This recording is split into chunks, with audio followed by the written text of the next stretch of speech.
Mateo capítulo 17 y vamos a estar viendo los versículos 14 al 17.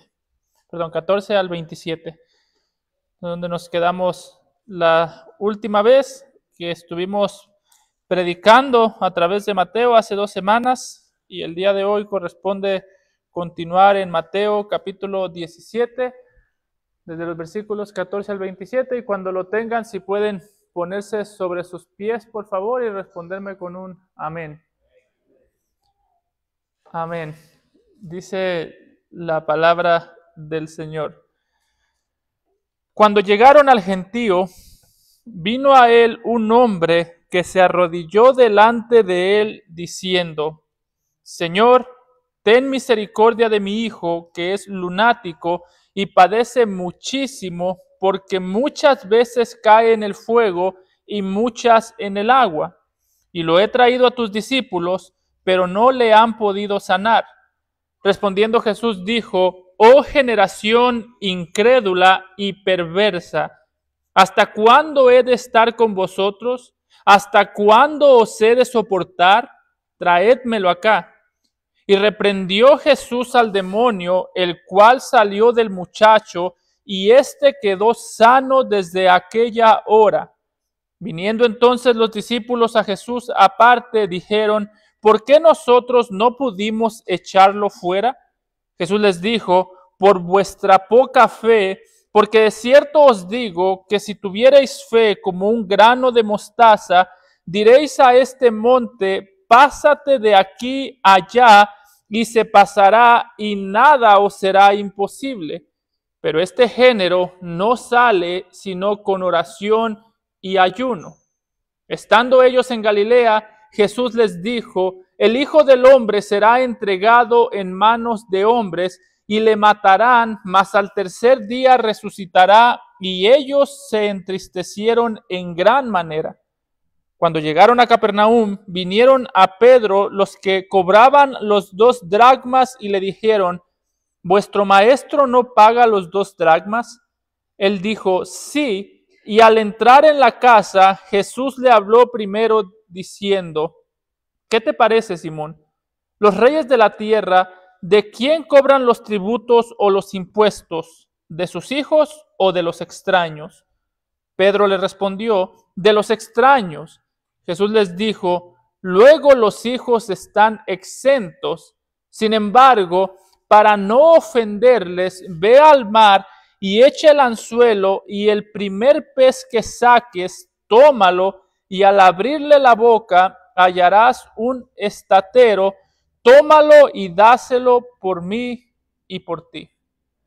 Amado Padre, te damos gracias por nuestro Señor Jesucristo, la paciencia que Él muestra a estos discípulos en su debilidad, en su frustración, en la pobreza de su fe, Señor.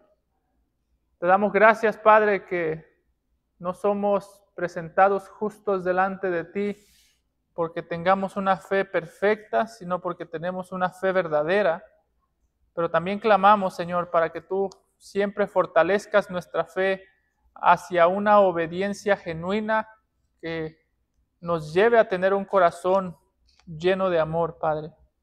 Señor, clamamos para que tú nos ayudes a entender tu palabra, para que tu Espíritu Santo nos lleve a aplicar esa misma palabra y para que tu nombre sea exaltado en medio de tu congregación. Te lo rogamos, Padre, en Cristo Jesús. Amén. ¿Pueden tomar asiento, hermanos?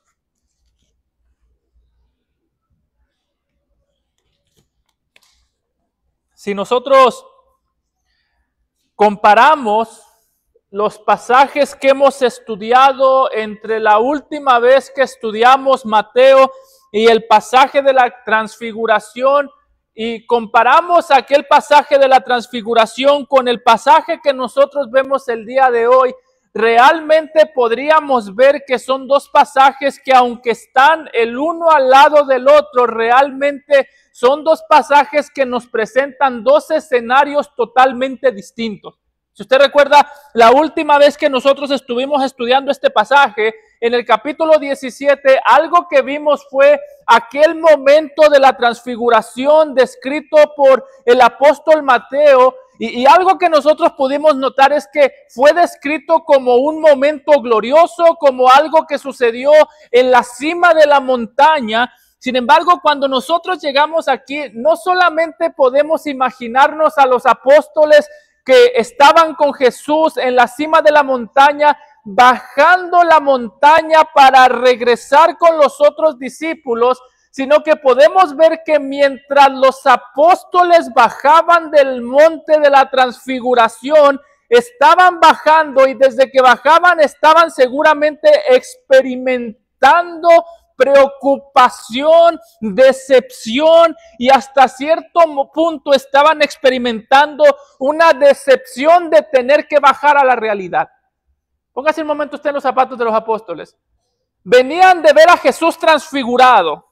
Venían de escuchar una voz que decía, este es mi hijo amado. Venían de ver milagrosamente a Moisés y a Elías en aquel monte. Estaban tan cómodos que aún el apóstol Pedro le dijo a Jesús, mejor quedémonos aquí para siempre. Y mientras van bajando, comienzan a ver un desastre con un hombre endemoniado, comienzan a ver una multitud que realmente no entendía lo que estaba pasando, y comienzan a ver a sus compañeros discípulos tratando de sacar un demonio, pero al mismo tiempo fracasando. Realmente, si lo que estudiamos la semana antepasada era una descripción de la gloria del Señor Jesucristo en el monte de la transfiguración, lo que estudiaremos el día de hoy es una descripción de la desgracia del ser humano mientras estaba en aquel monte. Mientras estaban en la cima del monte, vieron la gloria. Cuando bajaron, vieron la realidad de este mundo. Yo creo que le pasó como, no sé si alguna vez usted ha ido de vacaciones, y cuando está en las vacaciones, lo único que a veces usted puede pensar es, pero tengo que regresar a trabajar. Pero tengo que regresar a la casa, pero tengo que regresar a la rutina. Bueno, algo así le está pasando a estos discípulos, y algo que me gustaría que nosotros notemos de este versículo es que cuando Mateo pone estos dos eventos juntos, no es un accidente. Realmente el punto de este capítulo no es solamente que tú y yo queramos examinar el pasaje de la transfiguración, desear haber estado en aquel pasaje de la transfiguración, desear haber visto la gloria del Señor Jesús con nuestros ojos. El punto de este pasaje sí es que nuestro corazón sea quebrantado por causa de la manera en la que se describe a Jesús lleno de gloria, pero al mismo tiempo que nuestro corazón sea humillado para poder ver la dependencia que necesitamos de Él mientras lo servimos en la debilidad y en la frustración. Hermano, si tú ves el pasaje de la transfiguración y te emocionas, qué bueno. Pero si tú ves este pasaje de los discípulos fracasando, llenos de frustración, llenos de, por así decirlo, de cierta debilidad, y no te identificas, tú tienes un problema. Tú tienes un problema bien grave. ¿Sabe por qué, hermano? Porque muchas veces el mayor problema que nosotros tenemos en la iglesia no es que tenemos personas que no quieren servir a la iglesia muchas veces. Ese no es el problema. ¿Sabe cuál es el problema que muchas veces nosotros tenemos en la iglesia? Una iglesia llena de personas que quieren servir al Señor, pero no tienen interés en depender ni buscar al Señor. Si yo le digo a usted, ¿dónde ve la iglesia de aquí a 5 años? Todos tenemos un plan. Pastor, ya va a haber el triple de gente. Pastor, ya vamos a tener más pastores. Pastor, ya vamos a tener más diáconos. Ya vamos a tener un edificio propio. Todos tenemos un plan. Pero yo le pregunto, hermano, ¿y cuánto tiempo pasó en oración esta mañana? Pastor, es que la vida no es solamente orar. O, ¿dónde ve la iglesia de aquí a 10 años? Tenemos el plan perfecto, pero si yo le pregunto a usted, o nos preguntamos entre nosotros, pero ¿qué tanto estamos buscando el rostro del Señor? No para que la iglesia avance, sino para que nuestro corazón crezca. ahí cambia. Y esa es la pregunta importante. No importa dónde tú veas la iglesia de aquí 5 años, lo que importa es dónde está tu corazón el día de hoy, porque estos discípulos veían y se veían a sí mismos, posiblemente de ahí a 5 años se veían gobernando en Jerusalén, de ahí a 5 años se veían caminando sobre el agua como Jesús. Sin embargo, en ese momento que estaban llamados a servir al Señor Jesús, tenían ganas de servir, ganas de echar fuera un demonio, pero tenían el corazón lejos de la dependencia del Señor Jesús. Por eso, hermano, el día de hoy a mí no me interesa dónde tú ves la iglesia de aquí a 5 años. No me interesa ni dónde ves tu familia de aquí a 5 años. Es dónde está tu corazón y dónde está mi corazón el día de hoy. Porque ese es el problema. El problema, de otra vez, de las iglesias, de nosotros como cristianos, no es la falta de visión, es la falta de dependencia. Porque visión tenemos. Visión para la iglesia tenemos, visión para los ministerios tenemos, visión para todo tenemos, pero ¿sabe qué también tenemos? Demasiada confianza en nosotros mismos al punto en el que nos hace falta recibir humillación en dependencia, no tanto un curso para tener una buena visión para la iglesia. Pablo, cuando hablaba de su ministerio, cuando hablaba del servicio al Señor, ¿sabe cómo Pablo lo describía? Como una necesidad de depender del Señor mientras él se sentía débil. ¿Y cómo se veía esa necesidad? ¿Cómo sabemos que realmente nosotros nos vemos débiles a nosotros mismos? Hay una dependencia, y ahorita vamos a ver, en oración, en la Escritura, en ayuno en el Señor. Aquí, yo no quiero el día de hoy, hermanos, que esto sea solamente que nos aprendamos unas bonitas palabras como cristianos. Sí, pastor, somos débiles. Tú y yo no creemos que somos débiles muchas veces. Tú y yo no lo creemos porque cuando alguien nos insulta como débiles, queremos demostrar que somos fuertes. Sí, pastor, somos débiles. Tú y yo no lo creemos porque si no vivimos en oración, no crees que eres débil. Pastor, somos faltos de sabiduría. Tú no crees que eres falto de sabiduría si tú no estás buscando al Señor en su palabra. Tú crees que eres sabio y por eso no necesitas buscar al Señor. Pastor, necesitamos crecer en sabiduría. Si no buscas a Dios en la palabra, tú no crees que necesitas sabiduría. Si tienes la tendencia a hablar de todo, si tienes la tendencia a opinar de todo, tú no crees que eres débil, tú crees que eres fuerte. Así que yo no vengo a decirte somos débiles, yo vengo a decirte posiblemente tú dices que eres débil, pero no crees que eres débil. ¿Cómo luce alguien que sabe que es débil y que tiene la confianza en el Señor de que en medio de su debilidad va a servir al Señor Jesucristo con excelencia, pero mientras sigue siendo débil? Pablo lo dijo en 2 de Corintios 3, 4 al 5. Y esta es la idea central del pasaje que estamos estudiando el día de hoy. Si usted me pregunta, ¿cuál es la idea central de su pasaje, pastor? Aprender a depender del Señor Jesucristo en todas las áreas de la vida. ¿Cómo se ve eso, pastor? Y tal confianza tenemos mediante Cristo para con Dios, no que seamos competentes por nosotros mismos para pensar algo de nosotros mismos, sino que nuestra competencia proviene de Dios. Nuestra competencia proviene de Dios. Cuando tú piensas en darle un consejo a un hermano, tú deberías de decir, yo no puedo hacer eso. Mi competencia tiene que venir de Dios. Cuando tú piensas en predicar un sermón, tú deberías de pensar, yo no puedo, eso está demasiado difícil para mí. Pero mi competencia viene de Dios. Soy competente a través de Dios. ¿Y cómo sé, dice Pablo, que yo soy competente a través de Dios? No que seamos competentes por nosotros mismos para pensar algo como de nosotros mismos. Hermano, cuando tú te encuentres pensando mucho en tus habilidades, puedes estar seguro que estás actuando en carnalidad. Oh, yo ya soy más sabio. No. Presumir tu sabiduría es una necedad. Y la típica, ya soy más humilde. Sí, en un mundo paralelo. En este todavía no. Dice Pablo, yo vivo pensando en la necesidad que tengo de que Dios me capacite. Y por eso es que era bien difícil, hermanos, insultar a Pablo. A Pablo le decían, tú no sirves para nada, Pablo. Y decía, por favor, ora por mí, que el Señor me ayude a ver si algún día puedo servir para algo. Pablo, tú eres un inútil, yo lo sé, por favor, ora que el Señor me ayude. Por eso era tan difícil insultar a Pablo y por eso es tan fácil que nosotros nos insultemos. Y en este pasaje, eso vamos a ver una muestra o una cachetada de humildad a los discípulos que posiblemente ya tenían el ego algo alzado. Y lo primero que vamos a ver es en los versículos 14 al 21, aprendiendo a depender en medio del servicio.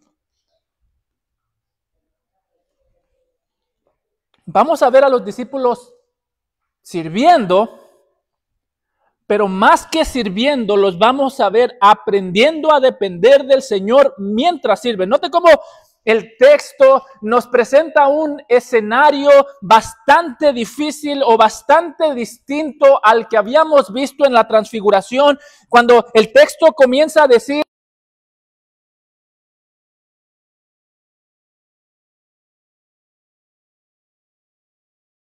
caos abajo. De hecho, es posible que aquí Mateo nos quiera presentar un escenario similar al de Éxodo 32, cuando Moisés subió al monte a hablar con el Señor y mientras bajaba del monte se encontró a un pueblo lleno de idolatría. ¿Te recuerdas esa escena?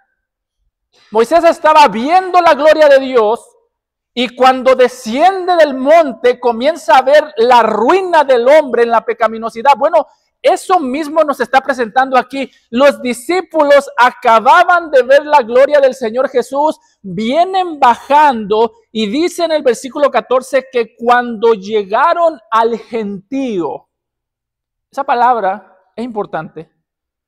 Dice, cuando llegaron al gentío, vino a él un hombre que se arrodilló delante de él, delante de Jesús, diciendo, Señor, ten misericordia de mi hijo, que es lunático y padece muchísimo porque muchas veces cae en el fuego y muchas en el agua.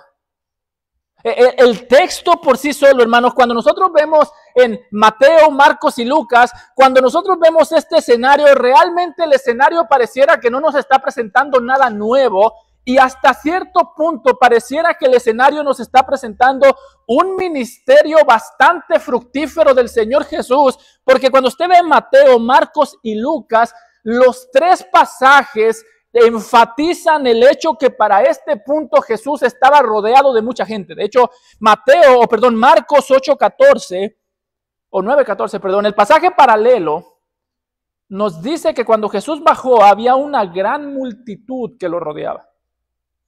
Está diciendo, estamos en un momento en el que el problema del ministerio del Señor Jesucristo no es que hubiese pocas personas interesadas en él. Había muchísimas personas. Una gran multitud, podemos pensar mínimo una multitud del tamaño de la que el Señor Jesucristo ya antes había alimentado. Mateo solamente nos dice que es un gentío, pero ¿sabe qué es lo que el texto nos quiere presentar? ¿O por qué es que Lucas o Marcos nos dicen que había una multitud? Porque quiere mostrarnos que la multitud no era sinónimo de fidelidad en medio de esa multitud. Es decir, el problema de este texto o el problema, de este escenario no es que faltaba interés de las personas en el Señor Jesús. ¿Sabe cuál es el problema? Que sobraba interés que la gente ponía en Jesús, pero al mismo tiempo sobraba ignorancia en esas personas que tenían interés en Jesús. Sería feo que a nadie le interese Jesús, pero ¿sabe qué es peor? Que haya mucho interés mezclado con ignorancia acerca de quién es el Señor Jesucristo. Por eso es que en este pasaje nos está diciendo, sí había mucha gente, ante los ojos humanos había mucho fruto, pero ante los ojos del Señor Jesús esto no era ninguna buena noticia, porque había mucha gente, pero poco conocimiento de Él. Había una longitud, en longitud había mucha gente, había mucha cantidad de gente, pero había poca profundidad en el conocimiento de Cristo. Y hermano, a veces yo creo que a nosotros nos emocionan las cosas que al Señor Jesucristo le decepcionaron. Vemos algo grande y asumimos que ahí debe haber bendición de Dios. Vemos algo creciendo y no estoy hablando de iglesias grandes, estoy hablando de nosotros. No estoy hablando de que existan mega iglesias que enseñan falsos mensajes o que existen mega iglesias que hablan los falsos profetas. Estoy hablando de que muchas veces nosotros estamos más emocionados por lo grande de la iglesia que por la profundidad del conocimiento que se supone que la iglesia debería tener del Señor Jesucristo. Así que, hermano, una pregunta el día de hoy. ¿Qué nos emociona a nosotros? ¿Una iglesia grande o una iglesia con un conocimiento profundo de la palabra? Y yo sé que tú puedes decir el día de hoy, no, una iglesia con un conocimiento profundo. Bueno, ¿cuándo fue la última vez que tuviste una conversación acerca de la palabra con un hermano?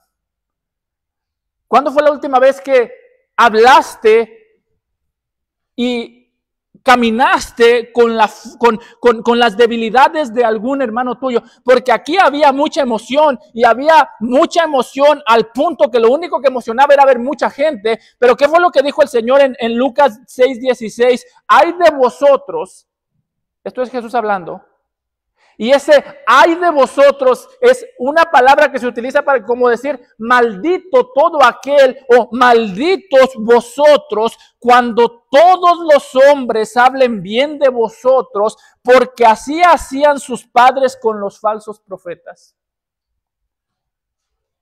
Está diciendo Jesús, si tu mayor fuente de gozo es una multitud, tú estás actuando como falso profeta.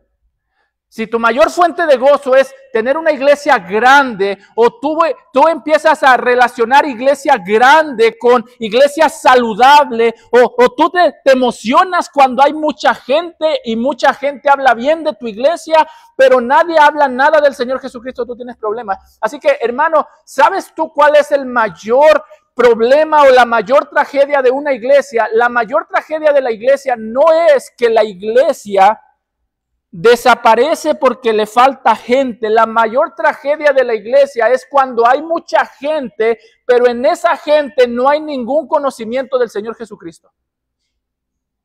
Ese era el problema de esto. Por eso, hermano, ¿tú estás disfrutando que la iglesia crezca o disfrutando lo que la iglesia conoce? ¿Cuándo fue la última vez, una vez más, que tú no solamente te alegraste porque alguien aquí en la iglesia, había gente en la iglesia, cuando te alegraste porque pudiste hablar del Señor Jesucristo con la gente de la iglesia, porque pudiste alentar a la gente de la iglesia, porque fuiste alentado por los hermanos de la iglesia? ¿Cuándo fue? Si eso no está pasando en nuestra iglesia, realmente podemos decir que no somos muy distintos a estas multitudes, porque estas multitudes estaban todos juntos, estaban todos interesados en el Señor Jesucristo, pero ninguno de ellos tenía ningún tipo de conducta, ninguno de ellos tenía mucho conocimiento del Señor Jesucristo dentro de ellos. Y eso es, como pastor, a mí lo que me puede preocupar de la iglesia. No preocupan tanto los números, cuánta gente viene, cuánto dinero entra. ¿Sabe qué es lo que preocupa, hermanos? Que pasan los años y seguimos teniendo los mismos choques por las mismas cosas. Seguimos quejándonos de las mismas cosas, seguimos levantando los mismos chismes, pasan los años y seguimos tropezándonos con la misma piedra. Pasan los años y seguimos midiendo el éxito de la iglesia por los mismos parámetros de números. Y eso es lo que Mateo nos muestra. Cuando hay una multitud, no necesariamente quiere decir que en esa multitud hay conocimiento del Señor. De hecho, es interesante que en el pasaje paralelo, como digo, Marcos enfatiza que aquí había una multitud, y en el Evangelio de Marcos, siempre que vemos multitudes son malas noticias. Había multitud cuando el Señor Jesucristo fue atacado por los fariseos por perdonar los pecados a un hombre. Había multitud en esta ocasión. Había multitud cuando Jesús fue crucificado. Siempre que hay multitud, hay mala noticia. Y lo que el texto nos muestra aquí es que había multitud, pero no había conocimiento del Señor Jesús. ¿Y cómo lo sabemos? Porque note que cuando el Señor Jesucristo baja, toda la gente que estaba esperándolo abajo tenían la paciencia para esperarlo, pero cada uno tenía un interés distinto para esperarlo. Note cómo el texto nos dice en los versículos 15 al 17 que el Señor Jesucristo descendió y el escenario que se encontró era un escenario en el que había una necesidad, pero no había nadie con compasión para atender esa necesidad. Note cómo dice que el Señor bajó y este hombre se le acerca y le dice: Señor, ten misericordia de mi hijo. Esa es la necesidad. Que es lunático y padece muchísimo, porque muchas veces cae en el fuego y muchas en el agua, y lo he traído a tus discípulos, pero no lo han podido sanar. Respondiendo Jesús dijo a todos, no solo a los discípulos: oh generación incrédula y perversa, ¿hasta cuándo he de estar con vosotros? ¿Hasta cuándo os he de soportar? Traédmelo acá. Si nota que el texto dice que había una necesidad de este hombre y nos quiere presentar a una multitud que ciertamente estaba esperando al Señor Jesús, pero al mismo tiempo se estaban comportando de una manera muy distinta a la que se comporta el Señor Jesús. En sí, hermanos, el escenario no es nada nuevo, no es la primera vez que a Jesús le traen un enfermo. Ya antes le trajeron a la hija, a una hija, la mamá trajo a una hija para que el Señor la sanara y el Señor la sanó. Ya antes vino un leproso para que el Señor lo sanara y el Señor lo sanó. Antes también el Señor ha sanado a el siervo de un centurión. Así que esto no es nada nuevo realmente. Esto es algo que ha venido pasando. ¿Sabe lo que sí es nuevo? Que esta vez viene un hombre buscando misericordia y la multitud empieza a actuar con incredulidad y con falta de compasión. ¿Sí nota cómo fue engañosa esta multitud? Querían ver a Jesús, pero no querían comportarse como Jesús. Querían ver o escuchar acerca de Cristo, pero no querían comportarse ni tener la compasión del Señor Jesucristo, ni tener dependencia en el Señor Jesucristo. Por eso es que la multitud es engañosa. Tú puedes estar aquí queriendo escuchar de Jesús, y eso no garantiza que tú quieras obedecer a Jesús. De hecho, cuando tú vienes, tú puedes escuchar cosas interesantes, teológicas, doctrinales acerca de Jesús, y realmente con un corazón genuino puedes emocionarte. Y mi hermano, eso no garantiza que tú realmente o yo realmente estamos obedeciendo a Jesús. Todas estas personas estaban ahí por Jesús, pero no querían ser como Jesús.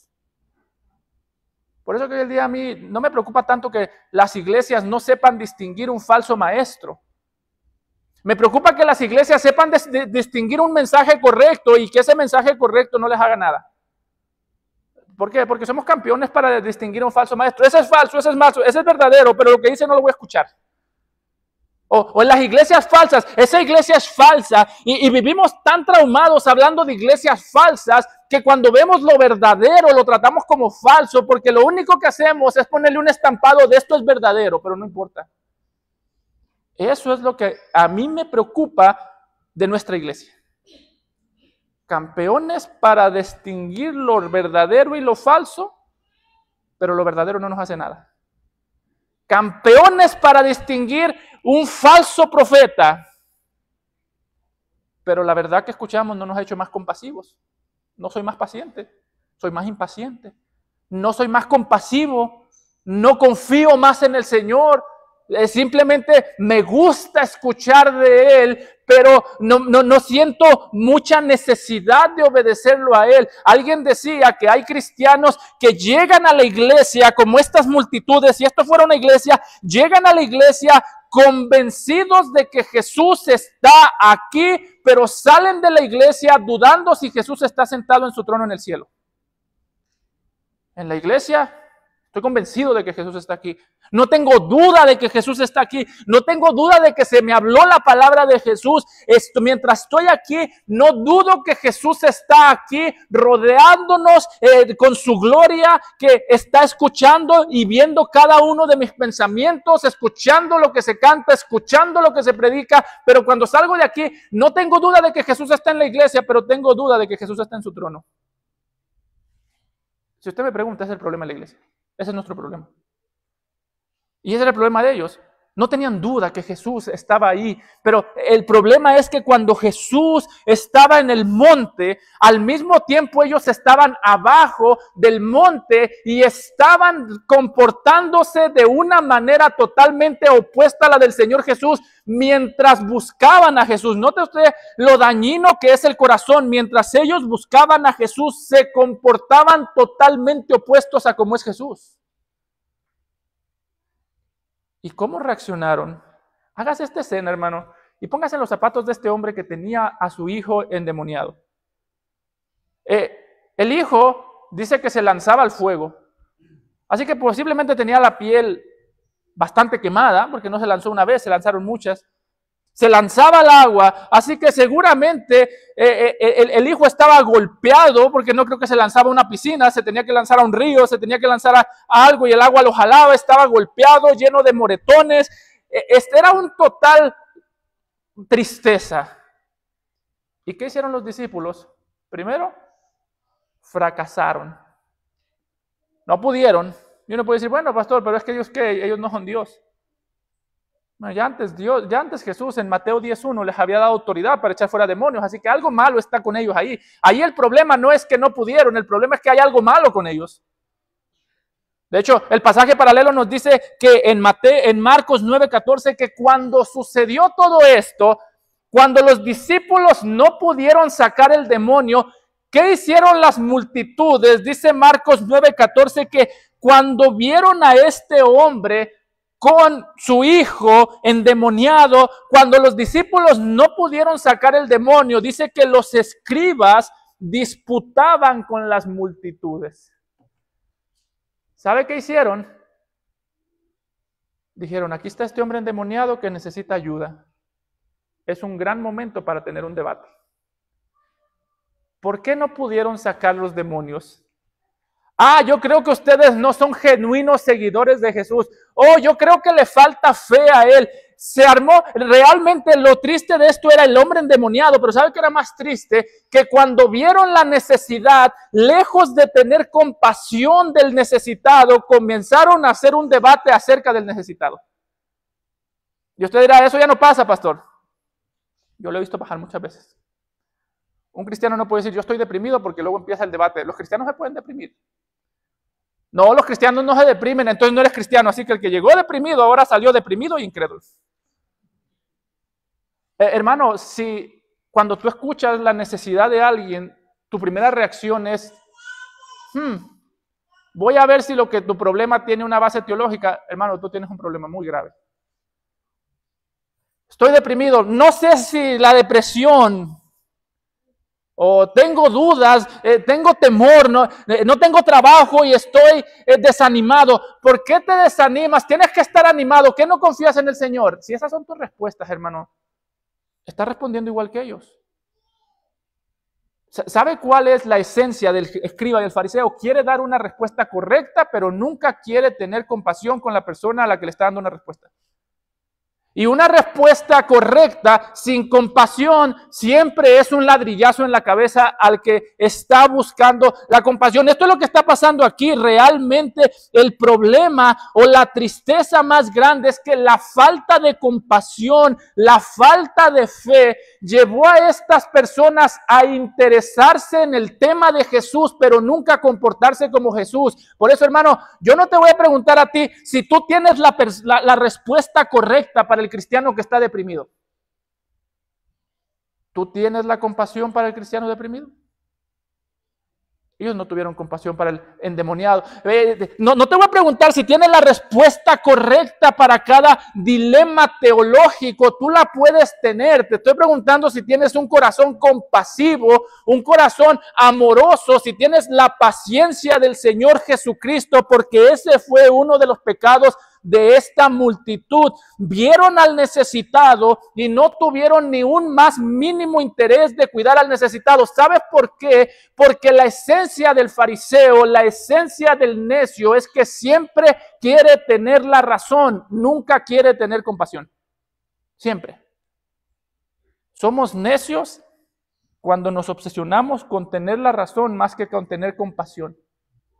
Dice en Proverbios 18:2 que el necio no se deleita en la prudencia, sino solo en revelar su corazón. ¿Qué quiere decir? El necio no quiere ser prudente, como esta multitud. Llega un señor y dice, tengo a mi hijo endemoniado. Y los escribas dicen, ¿sabe qué estaría buenísimo hacer ahorita? Un debate. ¿Qué opinan ustedes de este endemoniado? ¿Qué pecado cometió? Otra vez, Salomón dice, el necio no se deleita en la prudencia. El necio no piensa antes de hablar, él tiene algo en su corazón y lo tiene que decir.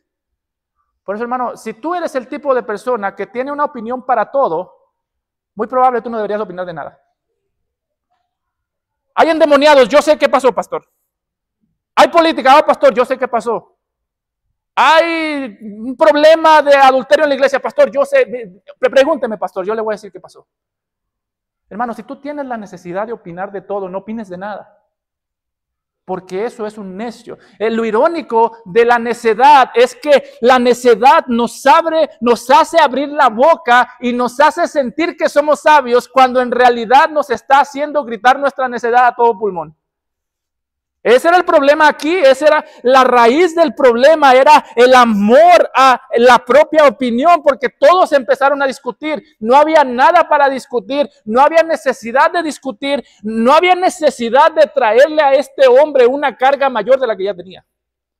Porque ahora tenía un hijo endemoniado y encima de un hijo endemoniado tenía una multitud que estaba satanizada porque lejos de quitarle o lejos de traerle algo de compasión le trajeron un peso, un debate porque querían tener la razón. ¿Y cuáles fueron las palabras de Jesús? El Señor Jesús, al ver este escenario, no dijo, wow, Pedro, fíjate cuánta gente le intereso yo. Oh, Pedro, fíjate, todos tienen la intención de ayudar. Porque ¿qué es lo que a veces decimos? Pues que yo quiero servir. Todos ellos pudieron haber dicho, Señor, es que solo queremos entender qué está pasando para poder ayudarlo mejor. Pero el Señor Jesucristo cuando ve esto dice, oh generación, cuando ve que no pueden sacar el demonio, cuando mira esta escena de las multitudes discutiendo acerca del hombre, pero no hablando con el hombre. Era una iglesia, si esto fuera una iglesia, esta era la iglesia típica en la que hay un problema en la iglesia y todo el mundo habla del problema, pero nadie habla con el que tiene el problema. Eso aquí no pasa. Eso pasa en otras iglesias con los mormones. Pero todo el mundo tenía una opinión, pero nadie tenía compasión. Y por eso note que cuando Jesús corrige, no corrige solo a los discípulos porque no pudieron sacar el demonio. Porque Jesús pudo haber dicho discípulos incrédulos. O Jesús pudo haberlos exhortado, acuérdense que yo les di autoridad para sacar demonios, Pero Jesús, cuando vio esta escena, no dijo, mis discípulos son unos ineptos. Jesús dijo, oh generación. ¿Y qué es una generación? Todas las personas. Mi generación soy yo y todos los que son como yo. Oh generación, discípulos incluidos, incrédula y perversa. ¿Hasta cuándo he de estar con vosotros? ¿Hasta cuándo os he de soportar? Traédmelo acá. Y dice, y reprendió Jesús al demonio, el cual salió del muchacho, y éste quedó sano desde aquella hora. ¿Sabe cuál es la diferencia más grande en este punto de Jesús y los discípulos y las multitudes? No es solamente que Jesús tiene autoridad para sacar demonios y los discípulos no tenían. Mateo 10:1, Jesús les dio autoridad. Ya tenían autoridad, así que esa no es la diferencia. ¿Sabe cuál es la diferencia? La compasión del Señor Jesús por esta persona. ¿Por qué? Porque donde no hay compasión, tampoco hay confianza en el Señor. Hermano, sin compasión no hay confianza en el Señor. Tú puedes hacer las cosas correctas en la iglesia, pero si no vienen del amor, tú no tienes confianza en el Señor. Lea 1 Corintios 13. Si yo doy todos mis bienes, si yo doy mi cuerpo para ser quemado como un mártir, si yo tengo profecías, si yo tengo ciencia, si yo tengo fe, dice el apóstol Pablo, pero no tengo amor, nada soy. Porque donde no hay amor, no hay confianza en el Señor. Dice Pablo en Gálatas capítulo 5 que la fe obra por el amor. Y eso es lo que Jesús está mostrando aquí. El problema de estos discípulos sí era la falta de confianza, pero el problema no era que los discípulos dudaban de que el Señor Jesucristo pudiese echar fuera un demonio a través de ellos. El punto, hermanos, del texto no es que Jesús está harto de la debilidad de sus discípulos. El punto no es ni siquiera que Jesús está harto de que le traigan enfermos para él sanarlos. El problema aquí no era el hombre que trajo a su hijo, aunque Marcos nos dice que el hombre que trajo a su hijo también le dijo, Señor, aumenta mi fe. También tenía una falta de fe. ¿Sabe de lo que está harto Jesús aquí? Hermano, si Jesús está harto de algo, debemos prestar atención. Porque no es que Jesús estaba, es que puede estar. No es solamente que a Jesús no le gustó aquella actitud de los discípulos, es que a Jesús no le gusta en la actualidad esta actitud en su iglesia. Y como digo, el problema de los discípulos no era que ellos dudaban de que Jesús tenía poder para echar fuera de un demonio. No está diciendo, ¿por qué dudan incrédulos de que yo puedo sacar un demonio? ¿O por qué dudan de que yo los puedo utilizar a ustedes para echar fuera un demonio? No, los discípulos sabían que Jesús los podía utilizar. Ya los había utilizado antes. Ya antes ellos habían echado fuera demonios. Ya antes ellos habían sanado personas. Así que esto no era nada nuevo. ¿Sabe cuál es el problema? Que en esta ocasión los discípulos querían hacer la obra del Señor sin depender del Señor. Habían sacado tantos demonios que este era uno más para ellos. Es como si el día de hoy digo, he predicado tantos sermones que ya el sermón del domingo ya como que es uno más, uno menos. Habían sacado tantos demonios que este era uno más. Habían hecho tantas cosas para el Señor que esta era una más de muchas. De hecho, D.A. Carson, un comentarista, dice que en esta ocasión el Señor Jesucristo, más que estar diciendo a los discípulos que no tienen fe, está diciendo que tienen una fe bastante pobre. ¿Sabes tú cuándo tienes una fe bastante pobre, hermano? Cuando tú ya sabes lo correcto y haces lo correcto, pero no te deleitas en hacer lo correcto. Señor, dame una iglesia que predique la palabra, pero a ti ya te da igual escuchar la palabra. Eso es una fe bastante pobre. ¿Qué es lo que dice el Señor? Yo miraré a aquel que es humilde y que tiembla ante mi palabra, dice el Señor. El día que a alguien mi palabra se le hace algo común, ese día esa persona está en problema. ¿Sabes qué es una fe bastante pobre? Cuando tú escuchas algo que se está predicando y dices, esto yo ya lo sé. En lugar de decir, yo tenía que recordar eso porque ya lo sé, pero todavía siempre se me olvida. Eso es una fe pobre. Y eso es lo que le estaba pasando a los discípulos. El problema de los discípulos, hermanos, era hacer lo correcto sin encontrar devoción, sin encontrar deleite en el Salvador correcto. Era hacer lo correcto porque yo sé que eso se tiene que hacer, pero es algo que hago sin disfrutar o sin yo depender, sin yo buscar devoción mientras lo hago. Cantamos las canciones correctas, pero yo ya simplemente abro la boca y no sé lo que estoy haciendo. Predicamos sermones correctos, pero simple y sencillamente escucho lo correcto y salgo a vivir de manera incorrecta. Hacemos lo correcto, somos buenos para analizar, para hacer lo que se tiene que hacer, pero no hay en nosotros una devoción al Señor. Eso, hermanos, es una fe que al Señor Jesucristo ya lo tiene harto. Jesús dice, yo estoy harto, generación perversa, de que ustedes sepan hacer lo correcto, pero ya sientan que ya no tienen que depender de mí. Separados de mí, nada podéis hacer. Es como decir, yo estoy harto de gracia eterna, que sí, predican la palabra, pero ya ni siquiera hay una intención de orar para decir, Señor, ayúdame a entender tu palabra. Tengo una pregunta, hermano. ¿Tú oraste antes de venir a este lugar diciendo, Señor, ayúdame a entender? ¿O simplemente llegaste porque es domingo? Porque los discípulos seguramente, no, el texto no nos dice, pero podemos especular que dijeron, no, otro endemoniado más, pues ¿qué más da? Vamos a sacarlo. Y no salió. ¿Tú oraste por los hermanos que nos dirigen en la música, por la predicación, por la comunión, o simplemente es domingo, son las 3 de la tarde, tengo que cambiarme y salir corriendo? Hermano, esa es una fe muy débil. Esa es una fe que reconoce el error cuando lo escucha, pero no reconoce el pecado cuando lo ve.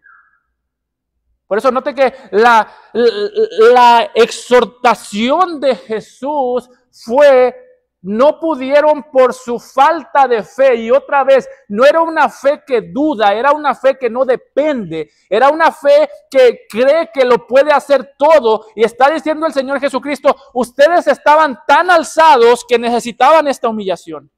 Bueno me es haber sido humillado para que aprenda tus estatutos. Ustedes estaban tan alzados que necesitaban esta vergüenza. Estaban tan alzados que necesitaban recordar que si ustedes sienten que tienen una fe grande y por eso ya no dependían de mí, déjenme decirles que si tuvieran fe como un grano de mostaza. Si nota usted el cachetadón que le está pegando Jesús a estos discípulos. Ellos decían, mira cómo somos de grandes ya que los demonios nos hacen caso. Y Jesús llega a mí de la fe y dice, la fe de ustedes está más pequeña que un grano de mostaza. ¿Por qué?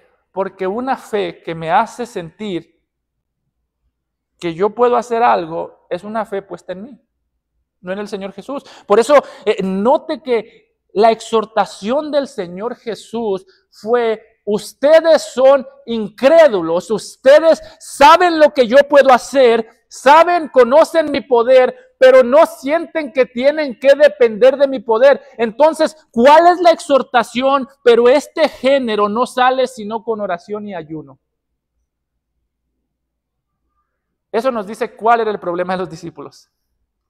Este texto, lo difícil es que el Señor Jesús tira ciertas declaraciones y no nos explica por qué le estaba diciendo esas palabras a los discípulos. Les dijo perversos, pero no nos explica por qué. ¿Qué era lo perverso? ¿Tratar de sacar un demonio es perverso? No, eso no es ninguna perversidad. Haber fracasado para sacar el demonio era perverso en parte, pero no lo es todo.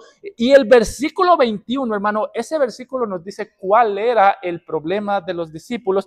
¿Por qué cree que los manda a orar? ¿Por qué cree que los manda a ayunar? Porque está diciendo, ustedes llevan tiempo queriendo hacer el ministerio, dejándome a mí fuera del ministerio. No está diciendo, hubiesen ayunado un poquito y luego se iban a sacar el demonio. No está diciendo, les faltó poquito ayuno o oren antes de sacar el demonio. Está diciendo, ustedes están llevando una vida sin oración, ustedes están llevando una vida sin ayunar. No les sorprenda sentirse fracasados. Esas cosas las hace todo aquel que no tiene necesidad de depender del Señor. No los está invitando. La próxima vez que vean un demonio, oren y después saquen el demonio. Está diciendo, vivan constantemente, orad sin cesar, oren en todo tiempo, oren en todo momento, clamen de día y de noche, mediten en la palabra de día y de noche, porque de día y de noche ustedes tienen la necesidad de depender de mí. Esa es. Si yo como pastor solamente oro cuando me toca predicar, yo estoy inclinado ante la oración. Si tú solamente dices, hoy tengo que orar porque me toca dar la clase, tú no estás buscando al Señor, estás simplemente postrado ante dar una clase y ante cuidar tu imagen hacia aquellos que les das la clase. Ese era el problema de los discípulos. Está diciendo el Señor Jesús, su problema es que ustedes ven la necesidad en la gente, pero no ven la necesidad de mí en ustedes. Por eso no me buscan. Vemos al endemoniado, vamos a sacar al demonio. Pero trae un alma muerta por falta de oración y ahí no hay necesidad. Veo un matrimonio roto y ¿qué voy a hacer? ¿Qué le aconsejo? No, yo nunca oro, la verdad. Mejor no aconsejes nada, hermano. Quédate callado. Te va a pasar lo mismo que a los discípulos. Sí, vas a ir y vas a dar consejos que a tu opinión son buenos, pero sin dependencia del Señor, realmente nosotros vamos a pisotear al pueblo del Señor. Siempre. Siempre ha pasado, siempre va a pasar. Sin la dependencia del Señor, nosotros vamos a pisotear al pueblo del Señor. Así que tú quieres una aplicación para este sermón, hermano, sal de aquí a orar. Sal de aquí orando.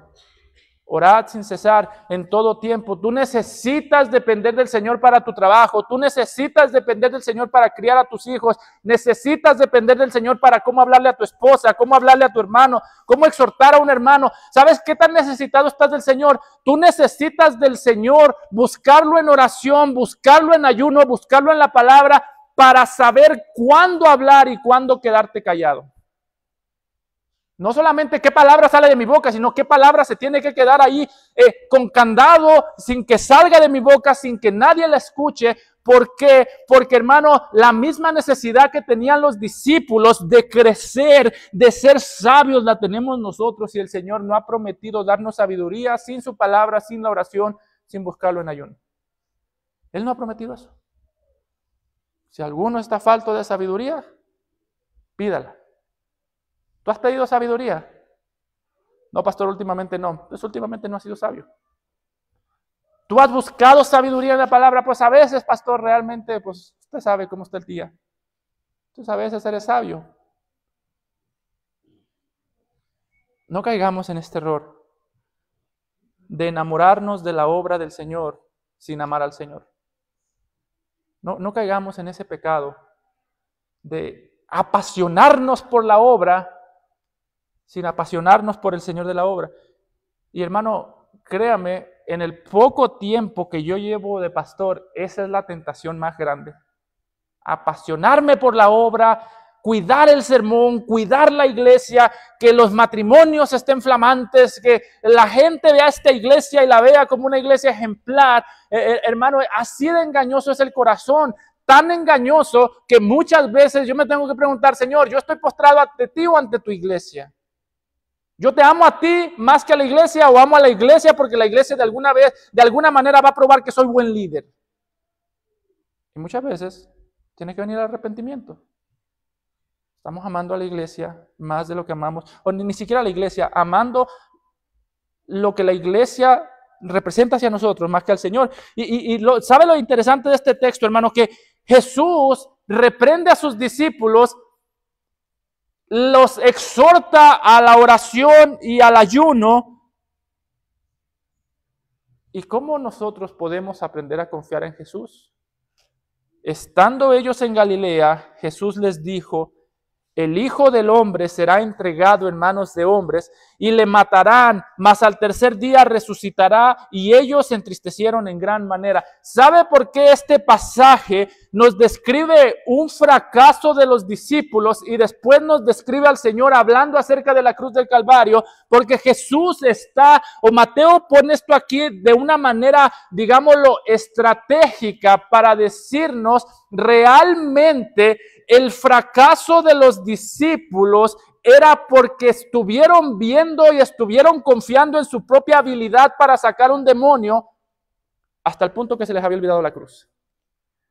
Wow. Hermano, mira qué peligroso, no el ministerio, tu corazón, que tú y yo podemos servir a Jesús olvidando la cruz. Los discípulos servían y tenían esa mentalidad de nosotros queremos servir mientras donde haya necesidad. Pero hermano, como cristiano, tú no sirves donde hay y porque hay necesidad. Si tú haces eso, tú vas a terminar adorando tu propio servicio. ¿Hay necesidad en los jóvenes? Yo, pastor, porque hay necesidad. Y cuando ya no haya necesidad, ¿a quién le vas a dar las gracias? A ti, porque tú cubriste la necesidad. Hay necesidad en las damas, pastor, yo, porque hay necesidad y yo sé que donde hay necesidad, ahí tengo que estar yo. Eso es una manera muy egocéntrica de servir al Señor. Decía Thomas Watson, un hombre del pasado, él decía, seamos diligentes para servir a Cristo con nuestros deberes y al mismo tiempo seamos diligentes para no hacer de nuestros deberes un Cristo. Tú y yo, hermano, ¿por qué nos muestra aquí este pasaje, Mateo? Es porque tú y yo no servimos al Señor porque vemos la necesidad. Tú y yo debemos servir al Señor porque conocemos la cruz.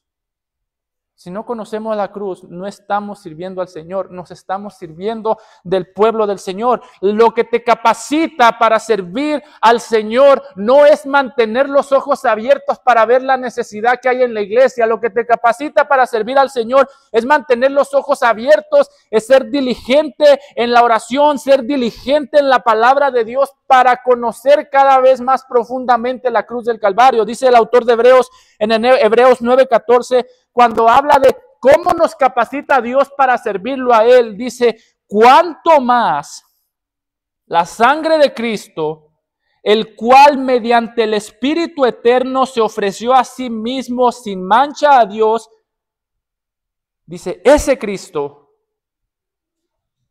limpiará vuestras conciencias de obras muertas para que sirváis al Dios vivo.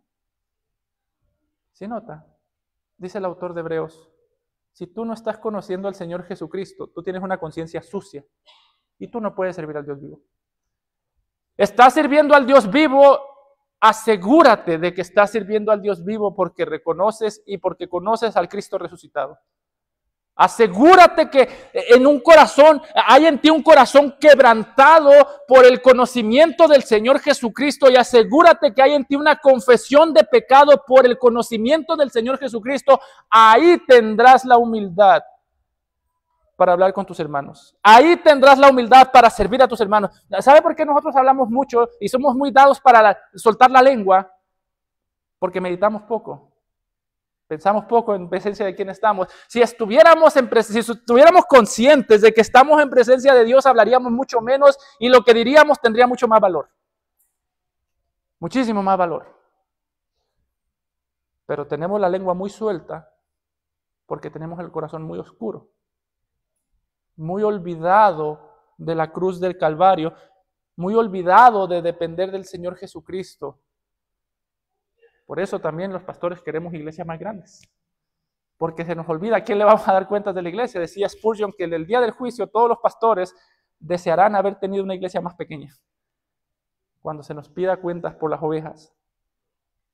Aquí el texto dice, la cruz, recuerda la cruz y en esa cruz encontrarás la sabiduría, encontrarás la autoridad. ¿Por qué está este pasaje aquí? Después de que los discípulos fracasaron, es recuerda la cruz y encontrarás la autoridad para hablar en nombre de Él. Recuerda la cruz y tendrás el conocimiento, la sabiduría para hablar de Él, porque como dice el apóstol Pablo, todos los tesoros de la sabiduría están escondidos en Cristo. Toda la sabiduría de Dios está en la cruz del Señor Jesucristo. ¿Y por qué justo después de eso se describe al Señor Jesucristo proveyendo a Pedro para que pagara los impuestos del templo?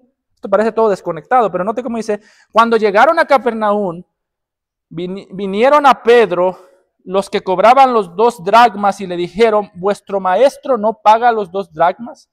Él dijo, sí, y al entrar él en casa, Jesús le habló primero diciendo, ¿qué te parece, Simón? Los reyes de la tierra, ¿de quién cobran los tributos o los impuestos? ¿De sus hijos o de los extraños? Pedro le respondió, de los extraños.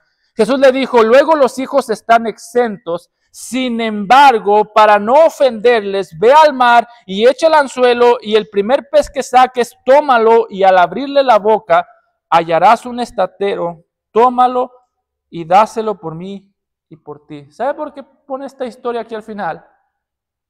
Porque el mismo Salvador del que podemos depender o que podían depender para sacar un demonio, el mismo que fue a la cruz, es el mismo Hijo que podemos depender para cualquier provisión. Aquí estamos hablando del impuesto al templo. El impuesto al templo lo vemos en Éxodo 30. Se ordenaba que los israelitas pagaran un impuesto para mantener el templo. ¿Y sabe por qué nos presenta aquí a Jesús como el Hijo? Porque está diciendo, Él es el Hijo más grande que la ley y Él es el Hijo que cubre por nosotros la ley. Así que, hermano, lo que sea que hagas, oración y ayuno para hacerlo, dependiendo de Él, que cubrió todo por nosotros. Amado Padre, te damos gracias por nuestro Señor Jesucristo, porque podemos depender de Él, por su compasión y amor, y para que tú, Padre, te rogamos, nos enseñes a ser cada vez más como Él. Te lo pedimos en Cristo Jesús. Amén.